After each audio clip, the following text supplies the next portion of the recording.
Hey groupers, Pastor Marshall. Great to be invited to your Zoom meeting and to continue to study God's Word together. We're doing something a little different because of the pandemic, and so we're going to spend some time in the Psalms. Just entitled this series, I'm Not in the Mood to Sing. There's just lots of things that want to rob our joy right now. But as Christ followers, it can't happen. Our joy can't be taken from us. And so right in the middle of our Bible, we have this big, humongous collection of songs to remind us that we always have something to sing about. And Psalm 91 is certainly one of the most famous ones. I started off my message on Sunday talking about fears related to this current pandemic. I wonder, can you think of a fear that you've never had before, that never existed in your life until this pandemic, and this pandemic created a fear for you? For instance, for me, people not being allowed to come to church. This is never something that I thought about. I certainly wondered, would people come? I've certainly worried about how many people are going to come. But the idea that no one can come, this is new for me. What's new for you? Well, the first two verses list 4 names for God. First of all, just what are they? Write them down. 1, 2, 3, 4. And then, what do each name emphasize? How do these names emphasize something about God that is different, a different aspect of God? How do these 4 names bring us a better understanding of who God is and what he does? Then go through the psalm, and there are a whole list of things to be afraid of. What are they? Just make a list of all the fear-producing things in this psalm. And then there are 2 metaphors that the psalmist uses in verse 2 and in verse 4, 2 metaphors that the psalmist uses. So first, what are these metaphors? And then how do you connect to these metaphors? And which one impacts you more? Which one do you like better? Jesus also uses the same zoomorphical metaphor in Matthew chapter 23, verse 37. So I want you to turn there and read it, and then answer these questions. What is the context? How is Jesus using this metaphor? And then how does it make you feel when you think of Jesus like this right now during our pandemic, during this time of fears? How does it make you feel to think of Jesus this way?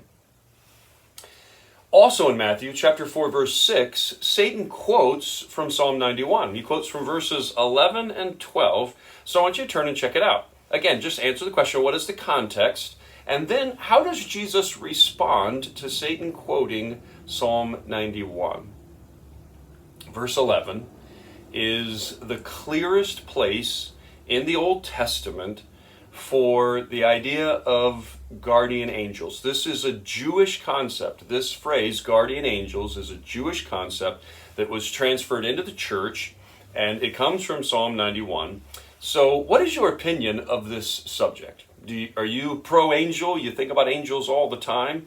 Or you think that angels are overblown? What is your take on angels? And then do you know of any New Testament passages that point to angels still being a part of our lives in the church today? So we're asking the question, is this an Old Testament concept or is it still a New Testament concept? Well, in the final stanza, verses 14, 15, and 16, God makes 7 promises. What are they? Make a list. 1, 2, 3, 4, 5, 6, 7. Write them all down. Be encouraged by this list. And then circle one of them. Which one is the most comforting to you right now in light of current affairs? And then, finally, verse 1 said, "He who dwells in the shelter of the Most High." And so it appears that the psalmist, Moses, is saying that there is a part of us that creates these promises. There's something that we do that solves this problem of fear. Certainly God is the one that solves it, but there's something that we have to do, and that is that we have to engage. We have to dwell in God. And so, what can we do to dwell more closely with God? Talk about it as a small group. How have you found the ability to be drawn into the presence of God? What do you do to do that?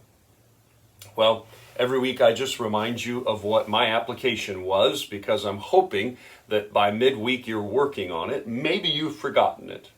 The faithful I said in my message, can only lose expendable things. And so, just a challenge.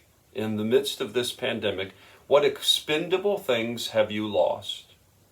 And then, what unexpendable, what things can we not lose because God is in our lives? Make a list and be encouraged. Well, I look forward to seeing you next week as we pick up another Jewish song and learn to sing it. God bless.